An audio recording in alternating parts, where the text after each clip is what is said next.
And here we have it. The man of the hour. The man that played in the big leagues for 16 years.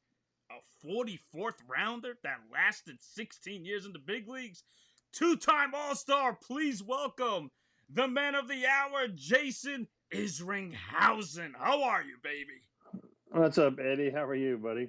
Man, listen, it's an honor to have you. I can't believe this. I said to myself, he's got 300 saves? Holy cow, man, that's hard to do. It just means I stuck around long enough to have a little fun at it, I guess. I don't know, but I know I'm following Mr. Sean Casey, so I'm see if I can keep up with him. He's got a lot of energy. Oh, okay. Well, me and him, we click right away, but I'm clicking when you're ready. I'm feeling you, Jason. All right.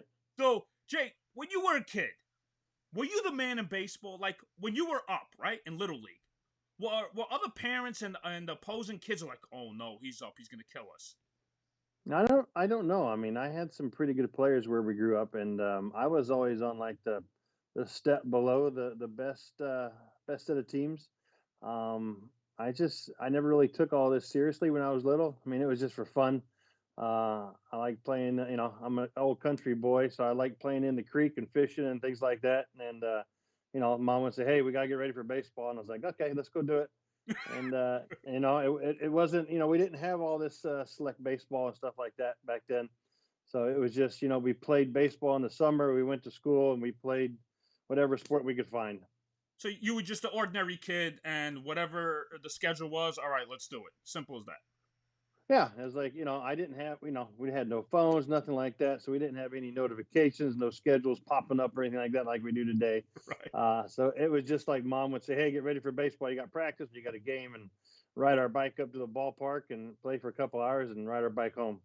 Oh, man, I wish I could see kids do that right. I know. And your mother was really like, she was a huge fan, right? She was really into you when it comes to Oh boy, baseball, yeah. right? We lost mom in December from cancer, but until that day, she was, my biggest fan.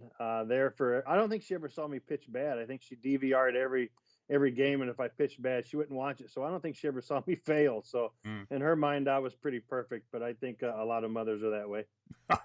So you went to high school, right? Southwestern High School, and from Yep. there, you weren't a pitcher, right? You were like an infielder and outfielder. What was it? Or a catcher? Yeah, What I was it? mean, I caught in high school. I had a buddy of mine, Sean Watson. We had three guys drafted off my senior year of high school. Myself, Mm. Sean Watson, and Matt Booth. So those two were the pitchers, one right-handed, one left-handed. Sean was drafted by the Mets, Matt by the Texas Rangers, and I caught my senior year. Went to a small junior college after that here in Illinois, and I played center field there, and caught a little bit. And I got drafted. Back in the day, they used to clock us how hard we threw from the outfield, not really on the mound. And I got drafted, and they said, "Well, you're kind of a slow white kid, so you're going to get on the mound and pitch." I wasn't that speedster in the outfield. So I just said, just teach me what to do, and kind of went there open minded. Listened to all my coaches. I had a guy, Al Jackson, was a mentor of mine Hmm. back in the day. He was on the old Mets teams, and he was a Cardinal also. So he was like my mentor. Him and Grave Pavlik. Those guys taught me what to do and how to do it. So, but when you were in high school, when you graduated, were there any offers from other big schools, or it was just like, all right, I'm just going to go to JC and that's it, a junior college? I had a couple places, some bigger schools wanted me to play football and baseball, but I was 17 when I graduated high school, and I knew in my own mind that I wasn't mature enough to go away to a big 4 year school. Right. I would have been back home after 1 year. So I needed to get a little smarter and things. So I went to a small junior college here, lived at home to where mom and dad could keep an eye on me for a little bit, and just started playing baseball, and I had a good arm. I was able to always kind of, after throwing rocks at birds for so many years, you kind of learn how to throw the baseball or put the ball where you want it. And I got pretty good at that. And somebody took a chance on me, and the rest is history. Yeah, the rest is history. But when you got drafted by the New York Mets, you actually waited kind of a year, right? Draft and follow, and your father told Yeah. hey, you know what? After 2 years, I got a job for you. Don't worry about it. You know what I mean, he didn't believe in you. What was it like? Like, I don't worry about it. Well, you come from a small farm community, and Dad worked at the refinery here in Wood River, Illinois. We have a few refineries here, and he just said, go have fun for the summer or two, and then when this fizzles out, you can uh, work for me at the refinery. So it worked out good. I mean, I always joked that Dad wasn't much of a scout, for sports. He also said that Barry Sanders was going to be too small to play in the NFL. So I always write him a little bit about that. Too small? What? Are you kidding me? That's a legend right there. Yeah, I know. Well, I forgot to start my cigar. This is my signature, as you can see with my preview. I know. I got it. I've watched a few of your shows after we talked that first time, and you wanted to talk, so I watched a few of them. So I watched the Jerry Hairston, and so yeah, I mean, I thought it was going to be fun to come on here. Oh, well, thank you, man. Wow, you actually did research. Oh, wow, Jay. Well, of course, as you get older, you do a little more research rather than just jumping into things like you do when you're younger a little bit. Right, exactly. So when you got drafted, you were like, well, hold on a minute, 44th round. I mean, what the hell is this, right? Were you angry back then? No, I didn't No? know. I was just happy to. No, I mean, I'd never been on a plane before. They gave me a plane ticket and sent me down to Florida, and I met all these first and second and third rounders driving all these nice cars and things. So that kind of put a little bit of fire underneath me a little bit because I wanted those things. So then I started competing against the best. I didn't consider myself as one of the best in the country by any means. Usually the first and second, fourth, fifth rounders are the best in the country, and it gave me something to shoot for. I wanted to be like them and be as good as them. So I had a lot of guys, teammates push me, through the minor leagues, and we started competing. Bill Pulsipher, Paul Wilson, Chris Roberts, guys like that, Juan Castillo. We had some good pitchers in the Mets organization. And when you start getting lumped in with those guys and being on the same team, it was just a competition every night. Who was going to do better. Then the next day you go out and you run your polls and you're doing it for time and you're trying to beat the guy that did it the day before. Pitching coach is pushing you and things like that.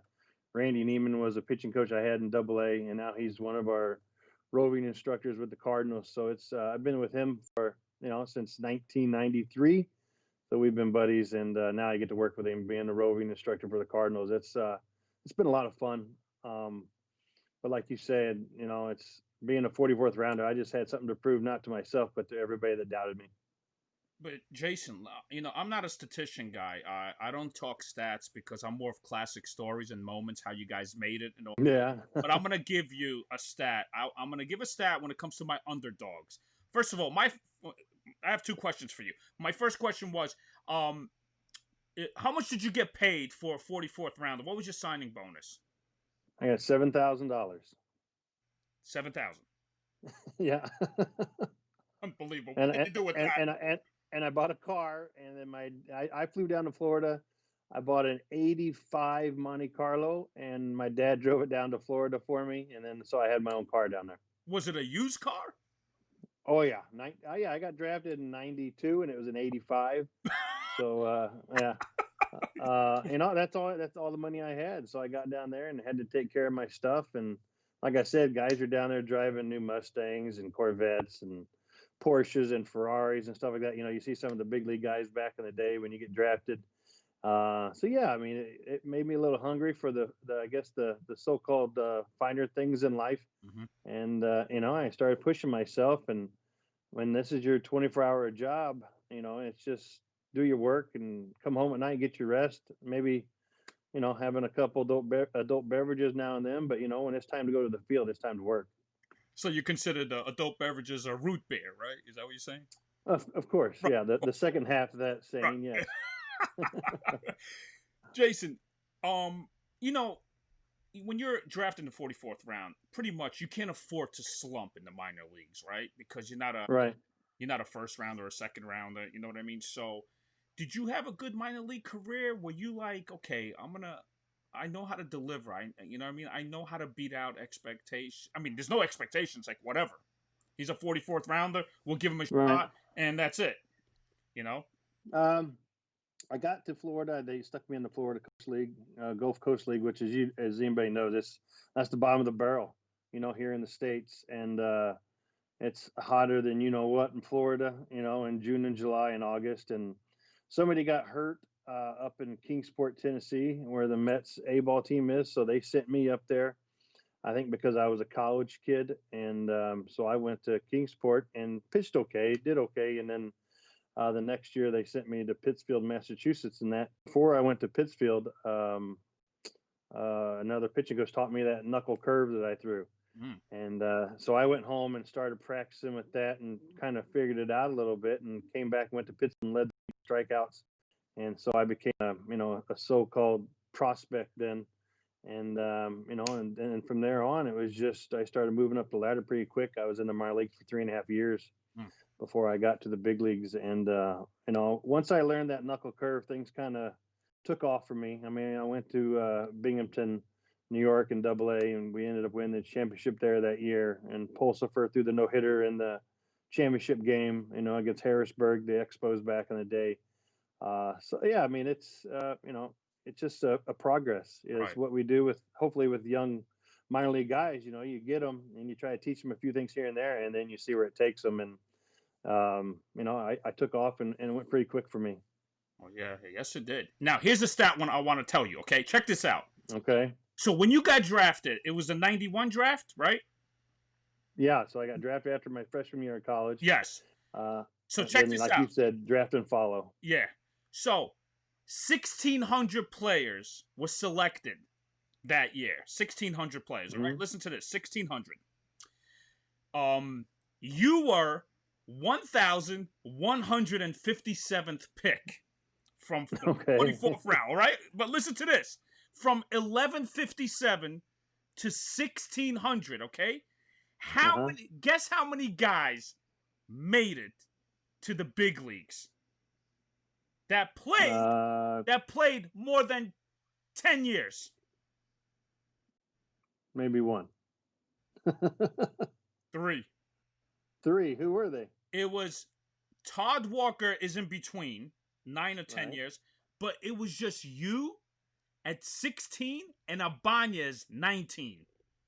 Raul Ibanez? Yeah. That's awesome. Yeah. Look at that stat. And guess what? In the first round, only 15 guys made it to the big leagues. In the first round. Really? Yeah, I mean, it really does go to show you. I mean, the draft is kind of a crapshoot. You just don't know what's going to happen with guys. And you really, to tell you the truth, you don't know what you're getting in today's world. I mean, a lot of guys, those first few guys get a lot of money in that big league contract, so they're probably going to make it to the big leagues. But if they pan out, that's the big issue. So here it is, Jason. Where were you when you got that call? You're going to Wrigley tomorrow night. Oh gosh, where was I? It was right before the AAA All-Star game. So I knew that I was going to go to the big leagues after that AAA All-Star game. I started that game and flew out right after the game and went to Chicago and was starting in a couple days after that. But I'm pretty sure that we were in Norfolk, Virginia when I got the phone call. Toby Harrow was my manager, and it's that old, getting called into the office, and I thought, oh boy, what do I do now, or what did I get caught for doing? Because you could get demoted too, right? They could be like, okay, you're going down, or you're going up, right? I didn't think I was going down because I was like 9-1 or something like that for the year. So, but I didn't know. Pulsipher got called up a couple months beforehand, and so I didn't know what was going to happen. I didn't know what I was in trouble for. I got in trouble a lot in the minor leagues, but he started off as the old, I'm disappointed in you, blah blah blah, and he finally told me what was going on. So I got to call my mom and dad that night, and pretty exciting time. Then I knew I had to go to Scranton Wilkes-Barre where we had the AAA All-Star game, and that was fun because I knew after that game that I was going up to the big leagues and got to make my first start in Chicago with family and friends. I think I left maybe 120 tickets back in the day, and it was much fun. A lot of excitement, and those are the things you just never forget. I'll tell you one thing. Were you nervous? Hell, you got to face Sosa, Mark Grace, and you actually pitched really well that night. I mean, you pitched 7 innings, a 2-hitter. You know what I mean? No runs. You know? Yeah, and I got a no decision. I remember being able to take BP at Wrigley Field for the first time ever, and as a former hitter, you're just trying to hit a home run out of Wrigley Field to say you've done it. So, it's just a kind of a blur that day a little bit. I remember striking out Brian McRae to start the first inning, and everything else was, until that strike, a lot of the nerves go away, and a lot of fun for sure. Well, was the umpire fair to you, or did he give Sammy Sosa a couple of a tight zone? I the only hitter I remember is facing Brian McRae for my first at bat, and other than that, I remember nothing else from the game. To tell you the truth, I remember taking BP, and I remember facing Brian McRae, and that was really about it. So all right, so now you had a great year that year. You went 9-2. You know how New York is. I'm a New Yorker. Expectations are high. All right, people know you when you do good, but people also know you when you do bad, right? So yeah, it's going great for you. You went 9-2, but now the expectations are high now, right? Because the following year they expect numbers. They expect big numbers from you, right? But then what happened? yep. You went through a sophomore jinx. I'm sure it was part of injuries, right? Well, I did. I felt a little twinge in my shoulder in spring training. Didn't know what it was. Didn't want to, with those expectations come a lot of responsibility. You don't want to let people down, your team, your city, or your family. You can try to pitch through the pain, and when you feel something in your shoulder, you try to find that arm slot where it doesn't hurt. And finding a different arm slot, the control goes away, mainly on my curveball. So when I couldn't throw my curveball for a strike, when I don't know how hard you throw, if they know what's coming, you're really in trouble, because I really only had two pitches. Was a fastball that I could control in the zone, in, out, up and down, and a big curveball. But when you can't throw a curveball for a strike consistently, when they're sitting on a fastball, it's not a good day in the big leagues for sure. And then it was a rough year, really good learning experience. You get humbled very quickly in the game of baseball, and I got humbled quick, going from the top of the world, being on billboards in Times Square, to being sidewalk litter the next year. I mean, you really learn how to take the good with the bad really quick. And you had Paul Wilson, Pulsipher. You guys had a squad, man. I mean, people were talking about you guys like, yo, the Mets are gonna be like in the 86, 87 time, Yeah. 80s, right? Well, and that also was before the pitch count came about. And we were groomed to throw 9 innings, so it didn't matter if it took you 80 pitches or 150 pitches. You're supposed to go 9 innings as a starter, and it took its toll on us. But I mean, I don't blame anybody by any means. I wouldn't change anything for the world. It's just the way things happen, the way things were back in the day, in those days of pitching. We were told to go 200 innings to 220, in the big leagues, no matter what, and it's just the way it was. And we've changed things throughout the years in baseball. We take care of the assets a little bit better. I mean, it's a business, and that's just the way it is. I like the way we do it now. There's still a part of the old school guy that thinks you should be able to throw more than 35 pitches an inning without getting taken out, kind of like we show these kids today. But when you're protecting a $4 million asset, that's the way you do things. So then what happened? You had to go through Tommy John? Yeah. Yeah, you had to go Tommy John. Was that your first surgery? Because I know you went through 17 surgeries. Yeah. I'm like, holy cow, 17. So came up 95, 96, and 97 was probably my first Tommy John. And I had a surgery in the minor leagues where they removed a bone spur in my elbow and my ligament, and that bone spur left a little hole in the ligament, started to stretch there, and that's where the elbow first started to go.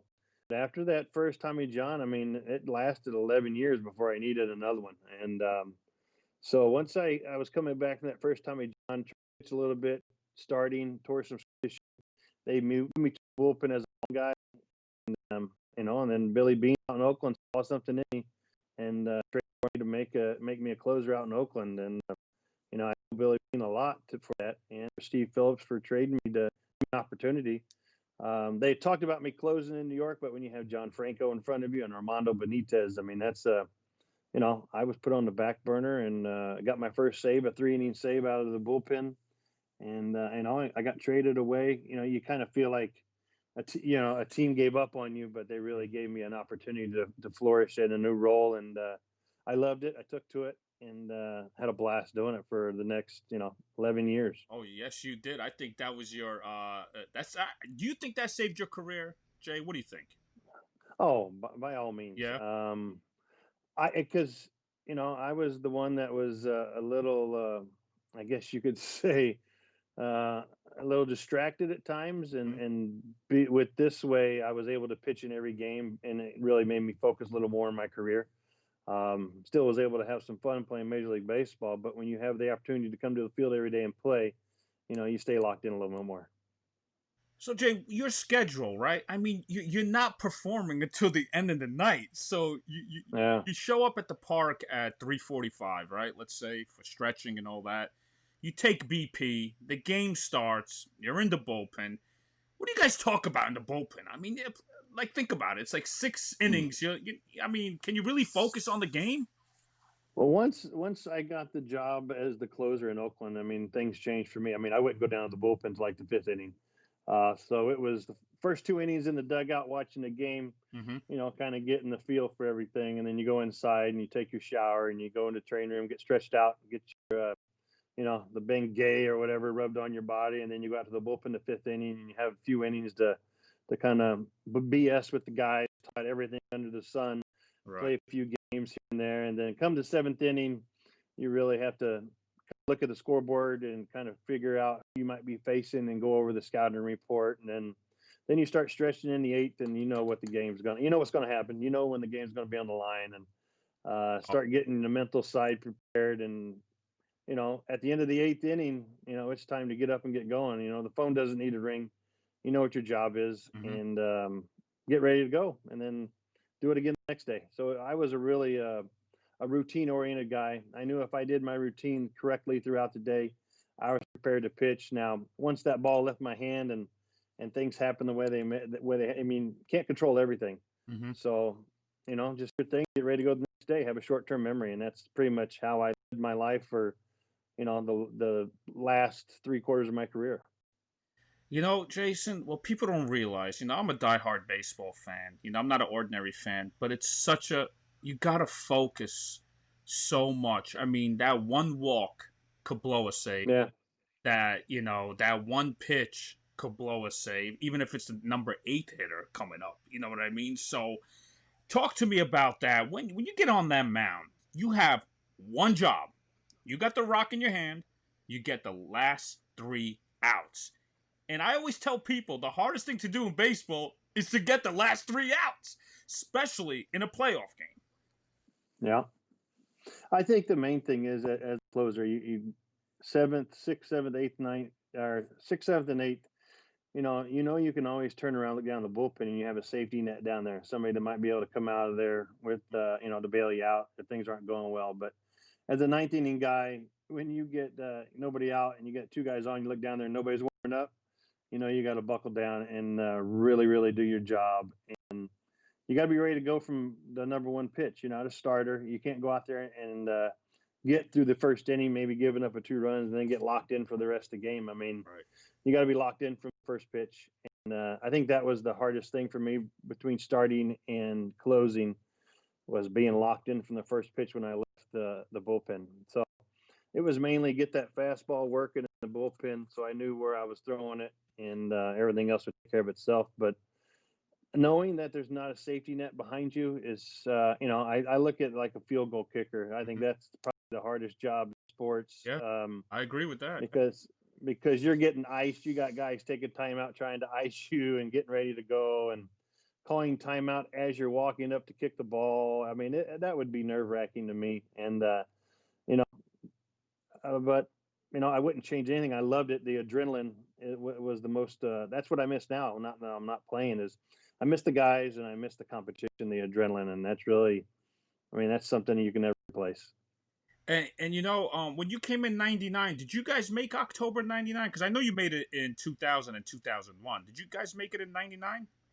No, I don't think so. I Okay. think that was the first year for Huddy and Mulder and Zito and those guys. They were rookies then, and then they took off from there. Oh, you listen. And You guys had a squad, man. You guys had a that, squad with that pitching. Now look, 2000, you won the West, and of course, you know I'm a diehard Yankees fan. I know we beat you in 2000. Now, 2001, Jason, you guys are up 2-0, okay? The mentality, you're feeling good. You're getting on a plane.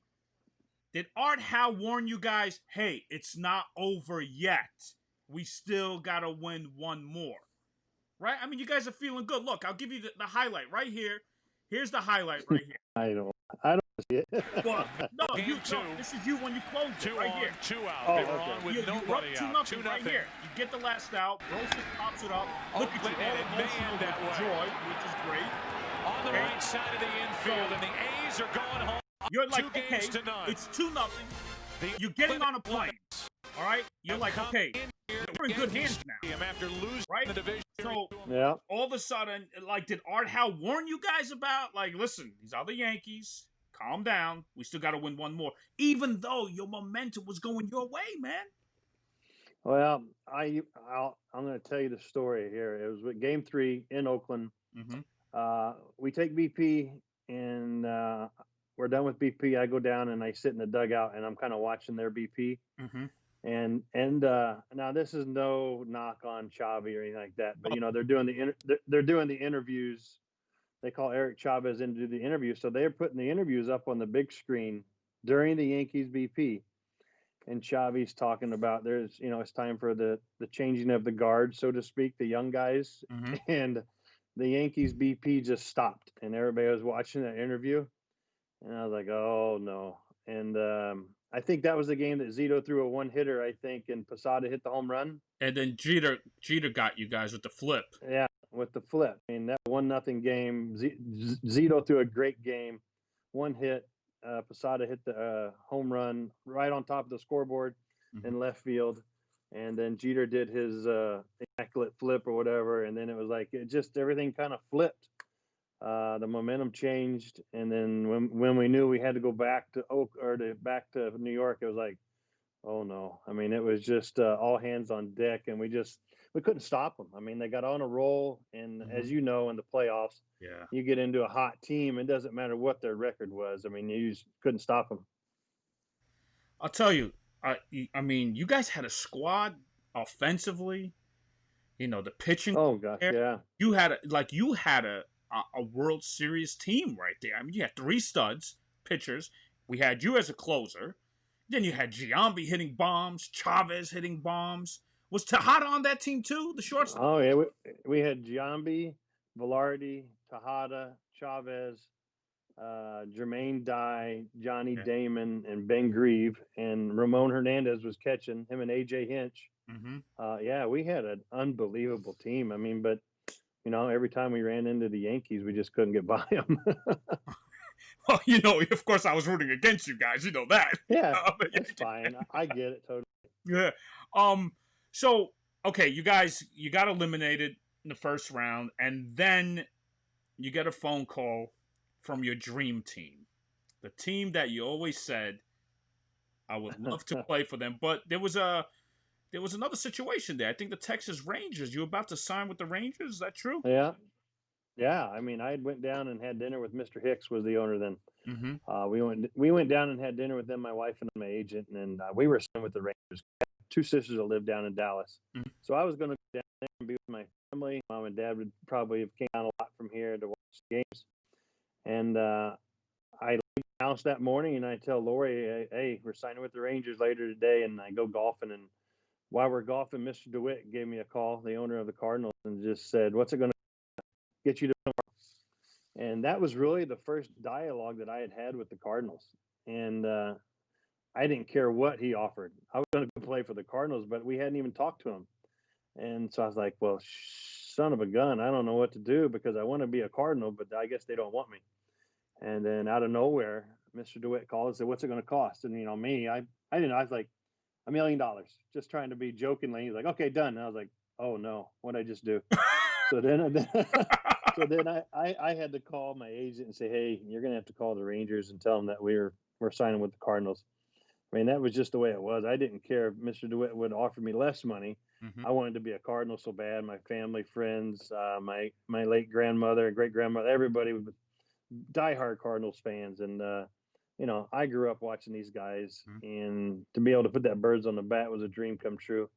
And then plus we had some really, really good teams and a lot of players around me that were, Hall of Fame caliber players. And, just a dream come true. That's all I can say. Jason, you know what's crazy? You get called up and you play against your rivalry team growing up, the Cubs, and then you make your dream team as a Cardinal. Now, this is what I'm really upset about, you guys. You know what I'm going to say right now, right, Jason? In 04, why couldn't you beat the Red Sox? Come on, man! That was the same thing we just talked about. I mean, they got hot against the Yankees, and there was no stopping them. They were so hot. They were doing everything. They were playing together as a team. I mean, you had to go through Derek Lowe, Schilling, Pedro. I mean, come on. Those are back in the day. Those guys knew what they were doing and went through us like when I tell you, good pitching beats good hitting anytime in the playoffs. And they went through our hitters. I mean, we had the NV3, we had the Pujols, the Edmonds, the Rowland, Larry Walker. I mean, they just went through us like hot knife through butter, and there's nothing we could do about it. And they had their hitters were on fire. They had Folk as the closer. I mean, they had a really, really good team, but they were down 3 at the right. They were down 3-1 to the Yankees. 3-0. 3-0. 3-0. Yeah. 3-0. Oh my! I mean God. They got to Mariano a couple times. I mean, that's not easy to do. I mean, he's got a .8 something in the playoffs for his career. Yeah. I mean, just amazing what they did. And when they got to us, I mean, we just couldn't stop them. I mean, it's just the way it was. Yeah, man, I was so upset. I'm like, come on, Cardinals. Okay. What's the difference with I know Cardinals fans. I think they're very nice. And if you make a mistake, it's okay, Jason. It's okay. Come back the next day. What's the difference between Cardinals fans and New York fans? Well, I mean, New York fans are really, really, really smart. They do their homework. Mm-hmm. There's a method to their ragging, what they do. I mean, they know everything about you, your family, your kids, everything. Mm-hmm. Cardinals fans are diehard Cardinals fans, but what they do is they respect good baseball. You give them a good effort, and they accept failure at times. They don't like it, but they can accept it. And they're diehard fans, but very loyal to the game of baseball. You show them the effort and that they're looking for. Mm-hmm. Blue collar people in the Midwest. I mean, right. Great people. They just want to see an effort, and you give them effort, they give you some slack. And I was just thinking about this. Tino Martinez came at the same time as you did, right? Yes, we signed the same year. So did like a couple of guys would ask Tino, what's it like playing for the Yanks and winning all those championships and all that? Like, did he give that veteran leadership to? Yeah, he did actually. I mean, that was at the end of Tino's career. Mm-hmm. Tino had some unbelievable years in Seattle and New York, won a lot of championships, and he got here, and it's just, I'm nothing against Yankee Stadium, but when it's 3 or wherever it is down right field line, mm-hmm. and then it's 3:30 and down the line in St. Louis, I mean, he hit a lot of balls at the end of his career right to the track and being caught, and then. Then he's trying to do too much. He's trying to be a Yankee again when he had some unbelievable years, and it just didn't work out for him. And, well, he had to fill in shoes with Mattingly with the Yanks, and then he had to fill in Wire with the Cards, right? Yeah, and then when then Albert was just a rookie, and Albert was playing the outfield and third base, and everybody knew what his position was, and they had signed. He was pushing Tino out a little bit. But Tino brought a great leadership presence to the Cardinals for a while, and we looked for him for answers when we got into the playoffs and stuff. Right. And he taught us some things that other people couldn't, mm-hmm. and I don't think you can ever discount that from Tino by any means. Here's my question, man: what's it like playing for Tony Larussa? Oh my God! I mean, like that guy just is a baseball genius. I mean. Is he a player's coach? Is he like a Larry Bowa type? Just straight to the point. What was he like? He's very. I mean, like you were saying, he's one of the smartest men I ever met in baseball. Mm-hmm. Very much a player's manager. I mean, does he like to have his thumbprint on everything? Yes, a little bit, but he allowed us to control the clubhouse. Mm-hmm. You know, we had a group of 7, 8 guys, leaders, older guys that were leaders on the team, and he allowed us to take care of all the players and anything that went on with our decisions. He only got involved if we told him he needed to get involved in something. So once a month, we would have a meeting, all of us and Tony, in a room, go over what we were going to do for like certain trips, what the attire was going to be, and Mm-hmm. like which trips were going to be family trips and stuff. He let us decide all that stuff.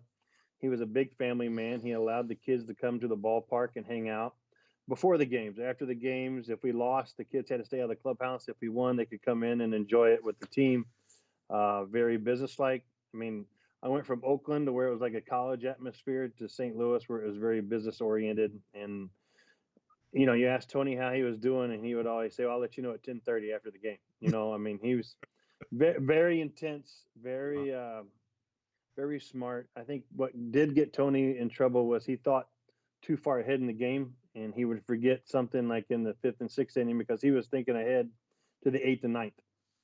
You know, getting that lefty ready for Adam Dunn or something like that. Mm-hmm. He would forget that moment because he's thinking 2 innings ahead, trying to figure things out. But he would have a book of all of his all-star when he managed with the A's, Mm-hmm. all of his all-star games, and he can tell you exactly what happened in every one of those games. I mean, he was like Red Shandy's when Red was around a lot at the clubhouses. Those guys, the stories they got and the things they could remember. And we had Whitey Herzog around the team all the time. And it was just one thing about the St. Louis Cardinals. They love having their older players come in. And now the guys with the red jackets, the Hall of Famers, get to come around. And the Cardinals are really big, getting guys into spring training, you know, the Ozzies, the Willies. Yeah, yeah. And, yeah, you know, I mean, you got guys like that coming in, working with you, the Bob Gibsons, the Lou Brocks, you know, Red Shandy's, God bless his heart before he passed away. Just a plethora of old timers, Hall of Famers that would come and help us out. You know, you guys kind of remind me of the Yankees then, because that's how Oh, yeah. the Yankees organization is. You know, I mean, even though I'm a diehard Yankee fan, but I'm also a baseball fan, and the way you just described it is exactly what the Yankees do. You know, they Yeah. bring their guys back in spring training and, you know, educate and mentor the players, the current players. I remember when I was younger when the Yankees used to have the old timers game, and I remember watching Whitey Ford still chucking it up there back in the day. I wish they still had those old timers games. I mean, that was something No, they else to actually see. do. They still have old. Do they? Yeah, they still have it. That's awesome. I mean, the days when Joe D used to come out there to the field and things like that. I mean, that's pretty amazing stuff. Yeah, the organization is on. Yeah. But listen, you guys are close to us with the titles, right? I mean, even though Yanks got 27, Well, you guys got half. 11, but still, you're We close. got less than half. You're close. Yeah, it's pretty amazing when you get to go into the cathedral, you know, of Yankee Stadium. The old one's, I mean, the new one's amazing, but it just doesn't hold the nostalgia that the old one had. Listen, I totally agree. I did it myself. Yeah. That old Yankee Stadium, right? When you would come in with you know, interleague and with the Oakland A's, and when you come during the playoffs was crazy. It was so loud, and Yankee Stadium was built where it looked like this it went up to the heavens, the stadium, and the crowd was right on top of you, and it looked like you were like 10 feet away from home plate when you're pitching because everybody's so close to you, and just the atmosphere there was just you can never repeat that. Well, you know, Jay, I don't know, but when I was sitting in the stands during October, and you know, it was a big home run hit, the stadium was shaking. Actually, you know. Oh yeah. Did you feel that too on the field too? Oh no. Oh, you can feel that. Yeah. And then the old Shade Stadium was like that too. Oh. I mean, when it got rocking, I mean, the whole place shook. The dust would come down out of the rafters and stuff. Yeah. Wow. And in 06, I was out when I had my hip surgery, and Wainwright was closing out that game against the Mets with Carlos. Yeah. Beltran, the curveball. We're under the stadium, and the dust is just coming out of the rafters and stuff like that. It was just amazing. You know, speaking of 06, Jay, you're having a great year, and all of a sudden October comes, or maybe in September, and they're like, you can't do it, right? You can't get on the mound. You were like literally right. So hurt. Was that so heartbroken? Because man, you know, it's like Here's an opportunity you could get on the mound and close in the World Series, and it just didn't happen. Were you like crushed? I don't know about crushed, but I really realized I kind of figured out what my next passion was going to be. I mean, when I got to sit in the bullpen and help those young guys get through the games and go over scouting reports then and tell them how to get these guys out, do this and do that, I really realized what I might do when I got out of baseball, that I might like coaching. And I love it now. I love roving around and seeing the kids. I feel like I've got 2 girls of my own, but now I feel like I've got 200 more boys. And it's a lot of fun. I mean, it sucks what's going on with the COVID thing and no minor leagues. Yeah.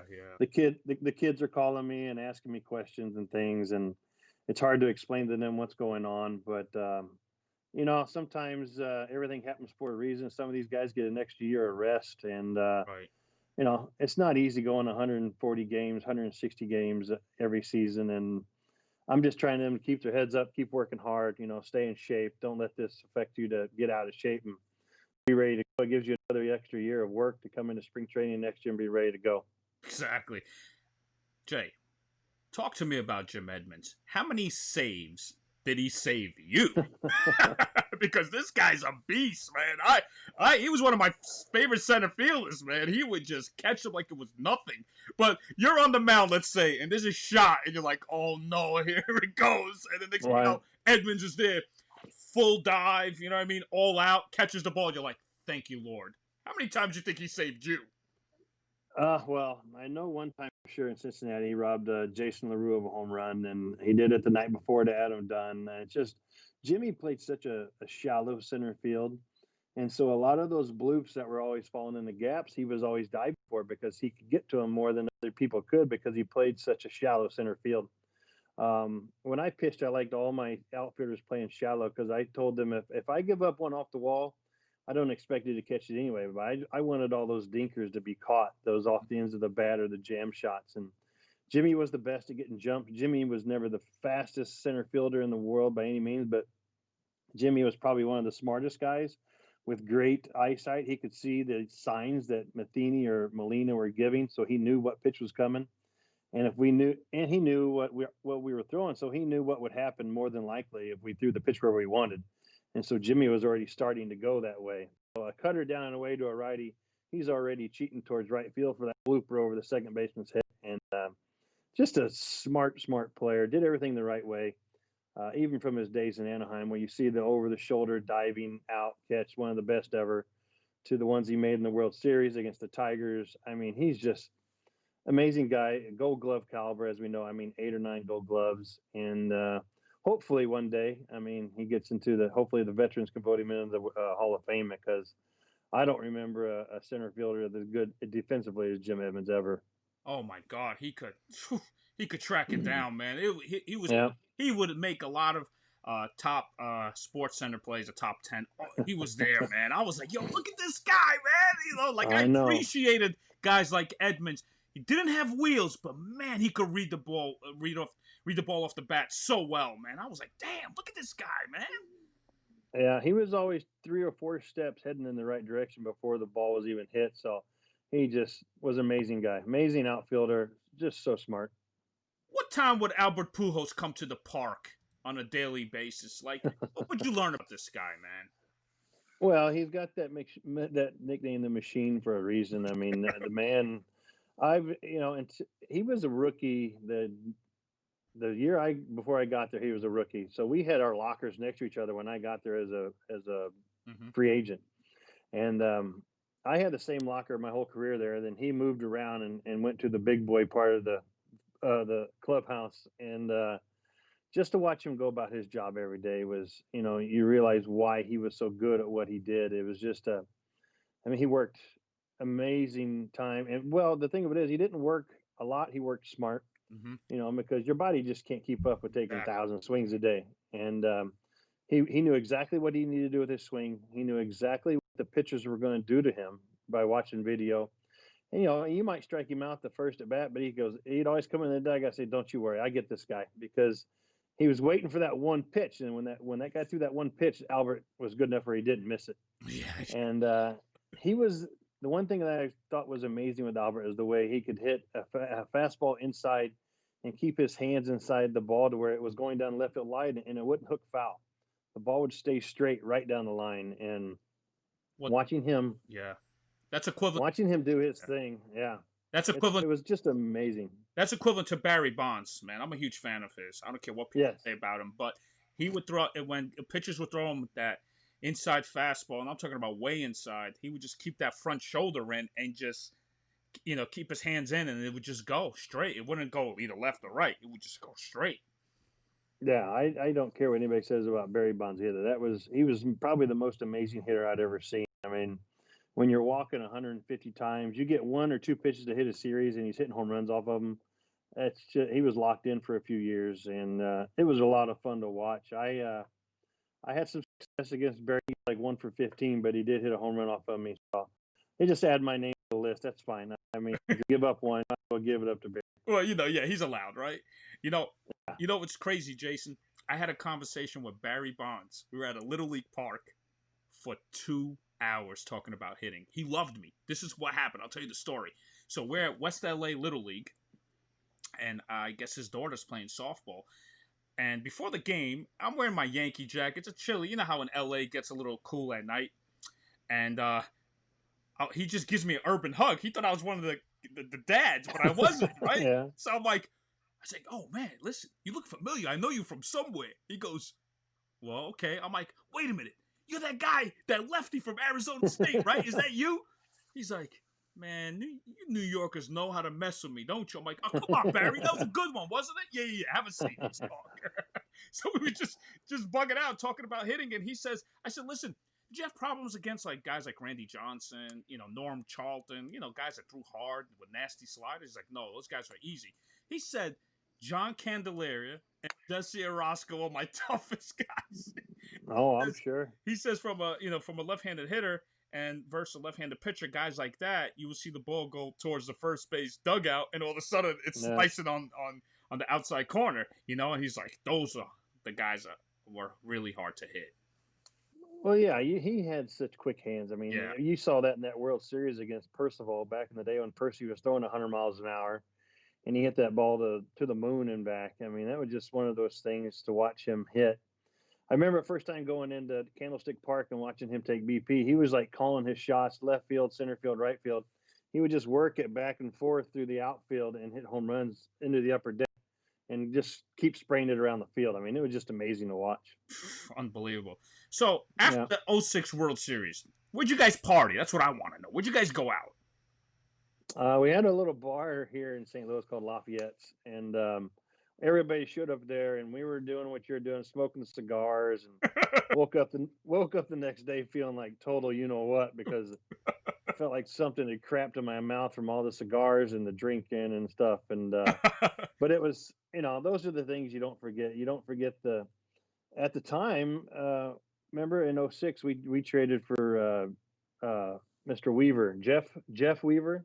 And he pitched great that first game or second game against Detroit. Mm-hmm. And his brother, Jared, who I played with in 2012 with the Angels, was just a young pup. And I remember them two doing their dances and stuff in the bar and things like that. I mean, they were having a heck of a time. And then that was 2006. And then 6 years later, I'm playing with him and asking him if he remembers that stuff. And he says, that was one of the most fun nights of my life. And, it's just you remember the little things in life. And Jared was a great guy, a great teammate. And just to remember him as a young kid, I don't know if he was even playing in the big leagues at that time, but he was there for his big brother, and watching his big brother deal in the World Series is just a thrill for him too. But hold on a minute. A small bar? I would think like a sophisticated lounge, you know what I mean? Bottles everywhere for you guys, Dude, this is not New York. This is St. Louis. I mean, we do have some of those bars, but that's not the way we rolled. We rolled with the little taverns and the beer drinking and the tequila drinking and things like that night. Okay. They kind of closed down the place for us, and we had a good time. Because when the Yankees won in 2009, I know they partied at Jay-Z's place. No, not Jay-Z's place. At a club called One Oak. I don't know if you're familiar with that. And Jay-Z brought his champagne bottles there. It was in the clubhouse too, but also it was at One Oak. So Jerry Hairston told me the story, how it happened. You know what I mean? So I'm thinking, all right, let me ask a Cardinal how is it in the Midwest? But you explained that really well. Yeah, well, we do. We have Nellie. Nellie's from St. Louis, but Nellie wasn't around that night. We were. I've met Nellie a few times and things like that, but never partied with him. But I mean, we had a heck of a time. We had a time in the clubhouse after the game, and then we all went out to the bars. And we got home like at sunrise, and you know what? And then we have the parade the next day, and everybody can hardly keep anything down. And it was just, those are the days that you remember. And that's what I'm saying. You miss the guys, and you miss the Mhm. times like that. You don't miss the business part of baseball and the travel and things like that. Wait, You miss the clubhouse, uh-huh. you miss the camaraderie, and you miss the competition. I always tell people that, man. I always tell it's the guys that you hang out with every day because this is your family, man. You got spring training games, you got 162 games, and then if you make it in October, you got more games. I mean, you're literally together for what is that, 8 months? Oh, yeah. I mean, they become more of your family than your real family do. I mean, it was just one of those things where, as a player, 162 games for a season, you got a month and a half of spring, hopefully another month of playoff baseball. So that's 9 months out of the year you're with your family that's in the clubhouse. I mean, Yeah. and when you have the right group and you really pull for each other, those are the guys that go far in the postseason. That's for sure. Speaking of family, Jason, did you feel guilty sometimes missing your daughter's events and stuff like that? I mean, it's really hard to do it, right? I mean, Yeah, my little one, well now my oldest one, she's mhm. she's in freshman year of college this year, Is she playing and it volleyball? wasn't long. Yeah, she's Yeah. going to. She got player of the year this year in our area, and she's going to Tennessee Tech to play volleyball. She's young like I was. She's 17 years old and living on her own down in Tennessee. So I was in New York at 20, so that was a bad idea. But she's doing a little bit better in Cookeville, Tennessee than I was doing in New York City. That's for sure. But yeah, now that I have a younger daughter that's 10, Hmm. and that's why I haven't pursued a pitching coach job or anything full time because I missed a lot of my older daughter's stuff, and I'm not going to miss my younger daughter's stuff. She'll graduate high school in 7 years, and if I'm still got the itch, and we'll see where that takes me after that. And then you get the call and say, "Hey, you are in the Hall of Fame for the St. Louis Cardinals. Your Yeah, team." It's like here you are right there. You get the red jacket. You're along with other Cardinals Hall of Famers, and it's like, how did that? Did you get a phone? I'm sure you got a phone call, but who called you and said, "Hey, you're a Cardinals Hall of Fame. We're gonna have a day for you." yeah. It was. I'd been on the ballot for 3 years and missed out for the first couple of years. And then Mr. DeWitt gave me a call. But, the first time you get that phone call, it's like, oh, Cincinnati, Ohio. Who the hell do I know from Cincinnati, Ohio? So I didn't even answer the phone. And then he leaves a message. I'm like, oh, my God. But it was also, you get that thing in the back of your mind. I've been coaching in the minor leagues for a couple of years. I'm like, God, I hope I didn't do anything wrong with somebody. So then I call him back, don't and leave him a message. And then he calls me back. And then he finally tells me. And, I've been smiling ear to ear since then. This year was supposed to be our big on the field thing, but it got canceled because of COVID. But you know what? We'll have a fun time next year at opening day. This year, John Tudor and Tommy Herr got voted in, so there'll be myself and Scott Rowland and those guys next year for opening day. It'll be a blast. The Clydesdales will be there, and then you know what? When you're on the field with other Hall of Famers, it's when you're rubbing elbows with the best of the best that's wore the birds on the bat. It's just a dream come true. Jay, I'll tell you one thing, man. From a 44th rounder to what you accomplished, not that many people could say that. Well, I always just say Daddy never raised a quitter. I mean, I could have quit after the surgeries, but Mm. you know what? Perseverance and grit are two things that I try to instill in my daughters and in my minor league kids. Just show me somebody who's not afraid to fail, and I'll show you a winner. And that's what I try to tell. And the ones that listen, seem to do pretty well. We got some good ones in the major leagues right now that I've had throughout the years. So just really enjoying it. Listen, I'm gonna end this right now, but don't go anywhere. I really appreciate it. Even though I kept messaging you. Come on, Izzy, help me out. When are we on? And I know you got a schedule and all that. Really appreciate it. Thank you so much for being on the show. Seriously. Dude, it was my pleasure. I mean, I know we had a little problem scheduling, but then we had the 4th of July weekend and then Yeah. chasing kids around. My oldest daughter came home for the weekend, so it was I apologize, but I had to be with the No. girls, but now we got it handled. I think it went pretty well. I mean, I might not be able to keep up with Sean Casey, but No. Listen, you know. Jason, you are great. Who you kidding, man? I said to myself, because you're my friend on Facebook. We don't know each other like Yeah. we know now, but I was always a fan of yours. Back then, New York days. Even though I can't stand the Mets, but I'm just saying I'm still a baseball fan. You know what I mean? Right. So I was like, you know what? Let me get Isringhausen. Let me talk to him about as a closer. And he had a great career, man. And then when I looked up 44th round, and I'm like, what? 16 years in the big leagues? I'm definitely interviewing him.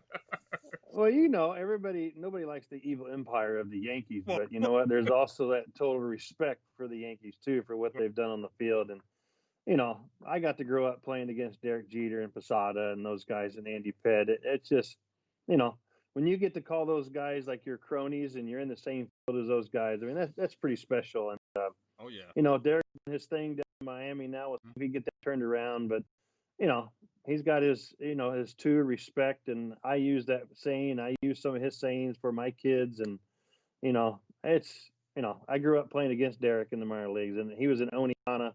Mm-hmm. And I was in Pittsfield, Mass. So, I mean, we've been battling all the time. Every time I hung him a curveball, he hit it in the gap. That's all I know. Well, listen, you leave it up in the zone, they're going to hit it. That's the big league life. I know. Well, listen, don't go anywhere. Let me just end this, but I just need some couple of favors, but quick ones, all right? Yeah. So, Jason Isringhausen, baby, you're the best. All right, guys. Family, thank you, guys. Have fun. Everybody be safe. You got it. Thank you. Hey, guys, this is Jason Isringhausen. Do me a favor and subscribe to Eddie Mata's YouTube channel. He does a great job. You'll love it.